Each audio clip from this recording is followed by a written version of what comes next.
Ha Nguyen from Vietnam, Hanoi University of Pharmacy. Her research topic is association between four polymorphisms of the SCO1B1 and effectiveness of the statins, a meta-analysis. Could you hear me, Miss Hong? Yes, I'm hearing you. Okay. Hello, everyone. My name is Ha Hong Nguyen. Thanks for having me today as a presenter. Right now, I am an undergraduate student of Hanoi University of Pharmacy in Vietnam.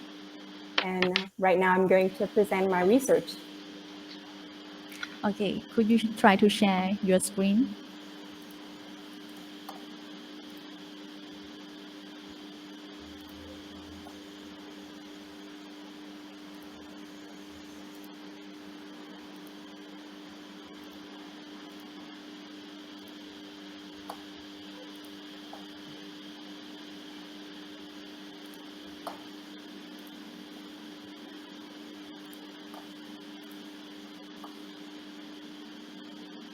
Okay. The floor is you. Okay.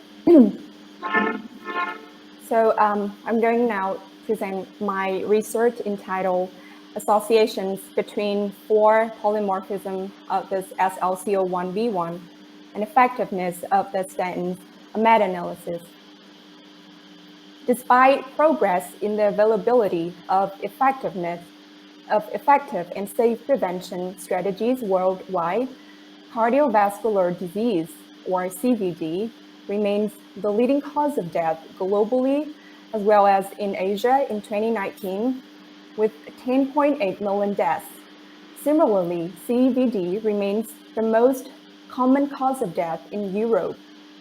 Deaths from CVD in those aged younger than 17 years are a particular concern, with more than 60 million potential years of life lost to CVD annually. So, one of the most important strategies for the prevention and managing the CVD is management of dyslipidemia, with the first-line use of the 8-MG-CoA reductase inhibitors, or the statins.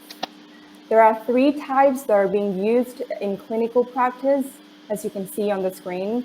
However, they are known for their variation of clinical responses, such as adverse reactions and efficacy. The individual drug response variabilities were explained by not only clinical factors, but genetic factors as well. Some genes such as SLCO1B1 or APOE have been reported to be relevant. So what do we know about SLCO1B1 gene?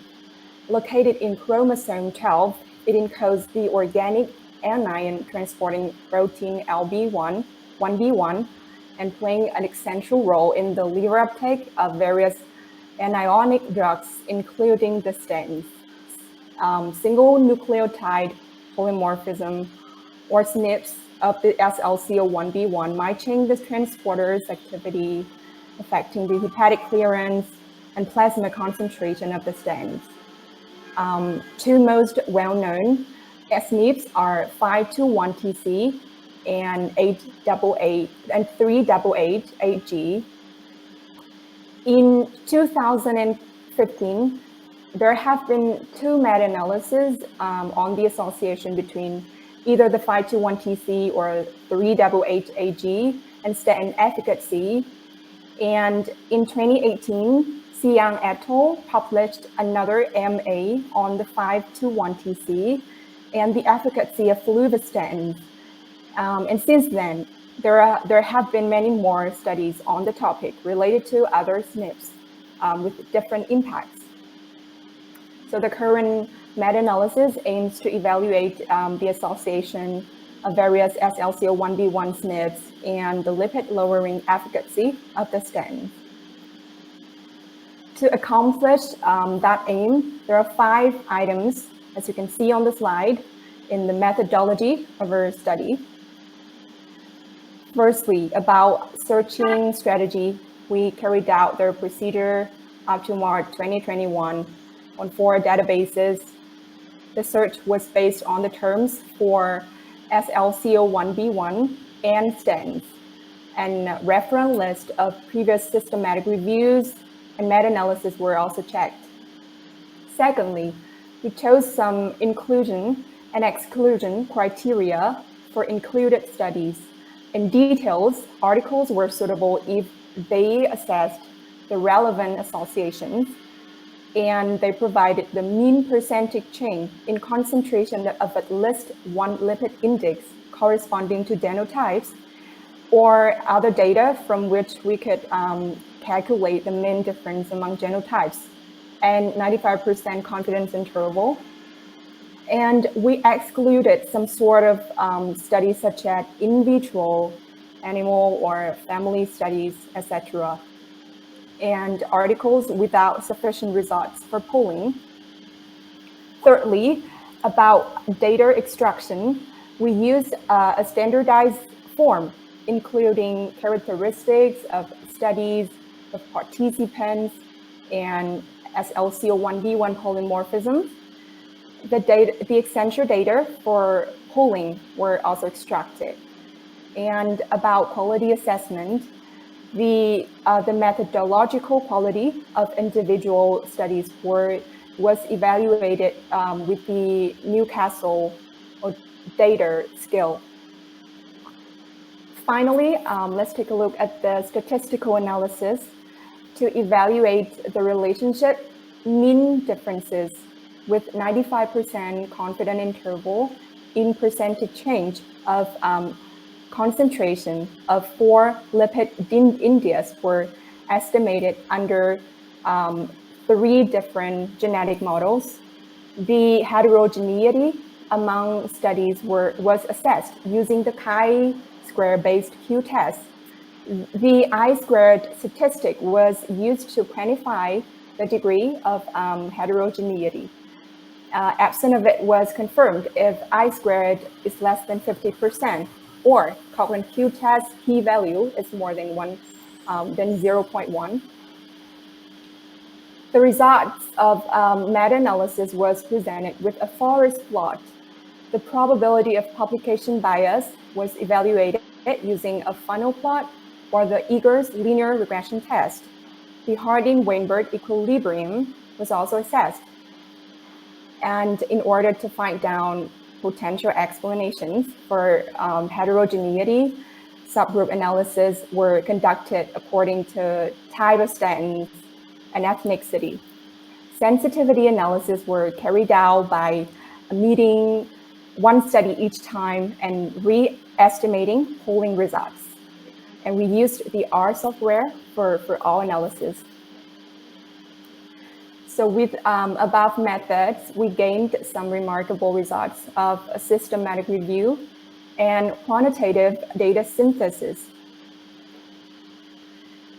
Regarding systematic reviews, 2,800 records were initially collected from the databases. And after screening process, 21 articles were included. Regarding study design, there are 90 cohort studies, a case control study, an RCT. The total sample size was 24,236, 7 study on Asians, 10 involved non-Asians, and 4 did not specify their ethnicity. However, we consider them as non-Asians based on their conducting places. There were 17 studies on dyslipidemia patients, and 1 did not report the disease, and the rest were related to diabetes mellitus or cardiovascular disorders. Various types of statins and dosage were used, and 4 SNPs of the gene, as you can see on the slide now, were assessed. And most of the studies were in compliance to Harding-Weinberg equilibrium. And regarding to quality assessment, the NOS scores show that all the studies were considered as high quality. So when comparing to previous meta-analysis, Rongdai and Yedo studies all had much smaller sample size and fewer included studies. So our research is the largest study on the topic. And now I'm going to present all the analyzing results of each SNP and also discuss some notable points where necessary. The first SNP is a 521TC. First and foremost, pooling analysis showed that there was a statistical significant association between the LDL-C lowering effectiveness and this SNP. However, no relationship was found for the remaining 3 lipid indices. And here are the figures of forest plot and funnel plot illustrating pooling analysis and publication bias, respectively, for 2 significant associations regarding LDL-C. For detecting more source of heterogeneity, sensitivity analysis were applied for this SNP.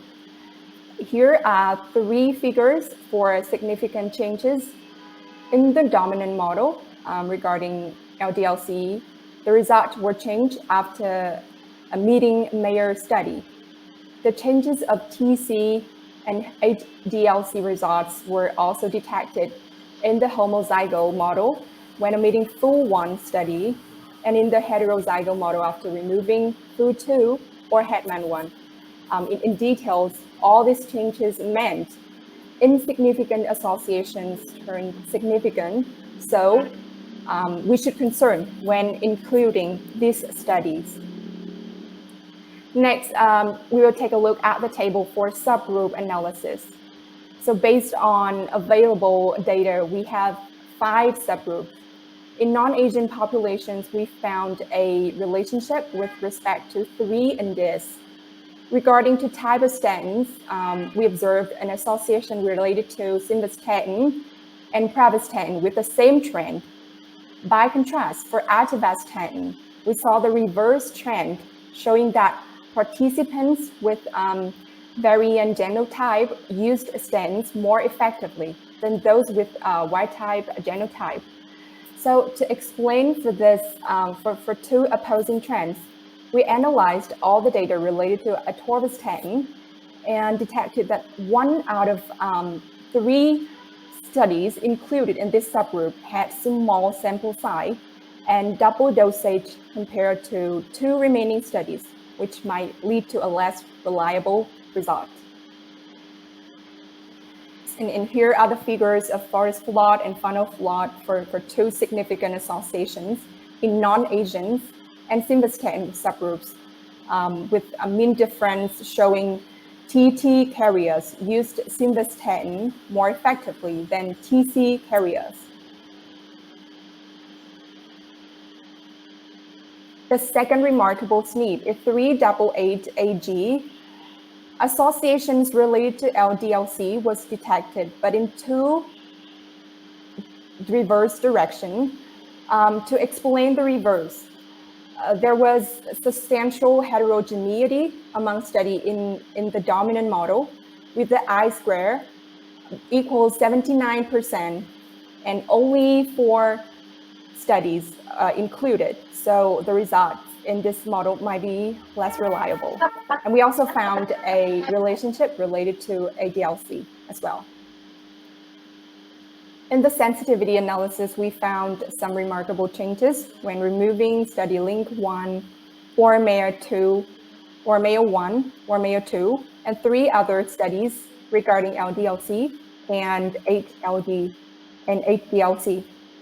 Okay, so now looking at the table for subgroup analysis, in non-Asians, we observed 2 opposing associations, but substantial heterogeneity was detected for the dominant model, so its results might be less reliable. We also detected an association related to simvastatin and atorvastatin. To discuss about opposing trends of MD results that I noted with red circles, you can see all the results with positive MDs were calculated with limited number of studies. All the remaining results with negative MDs had higher statistical power. A third SNP we analyzed is 89595TC with no relationship. Finally, I will demonstrate the results of the 463CA, and we found the association from 2 studies and found significant relationships. Our study has some strengths and limitations. We assessed statin effectiveness based on 4 lipid indices. Moreover, with training on articles on a bigger sample size, our study was the most comprehensive one on the topic. However, there were some limitations in this research. Firstly, we haven't done a meta-regression analysis for detecting more source of heterogeneities. Secondly, the impact of the gene variants should be evaluated in the interactions with other genetic polymorphisms. In conclusion, there are 3 variants of this gene affecting the lipid-lowering effectiveness of the statins, especially in simvastatin, pravastatin, or non-Asian user with respect to 21TC, 388AG, or in atorvastatin user with respect to 521TC. And these SNPs can be used as the pharmacogenetic markers regarding to statin efficacy. And that's my presentation about our research. And thank you for listening. I will now happily take any questions. Thank you so much. And the next session is for question. May I invite Dr. Ho, Dr. Anjana, and Dr. Narumon to ask some question. And Dr. Anjana first. Oh, really? Okay, I start on your presentation. Okay, I have one question for you. In terms of applying for this research to use in clinical practice, what do you think we need to check all sleep to all patients or any suggestion? Any idea? Okay, so based on our research, our findings imply that these SNPs affect some particular user, like non-Asian user, and certain types of statins, as I mentioned above. If clinical guidelines about the statins consider our research findings and the conditions to apply on their recommendation, then I say yes for using these biomarkers to optimize the treatment duration with statins. However, the cost of genetic testing can range from maybe $100 to more than $2,000, depending on the nature or the complexity of the test or the testing facilities. So the answers for a question depends on other factors beside our findings. And so far, the absolute value of mean difference hasn't shown to what extent the absence or the presence of a genetic factor, a variant, could affect the statin effectiveness, which means that we haven't figured out yet how important the differences of statin effectiveness between different users is. So I think that is the limitations that I hope the next researcher are able to deal with. Yeah, that's my answer. Okay, thank you.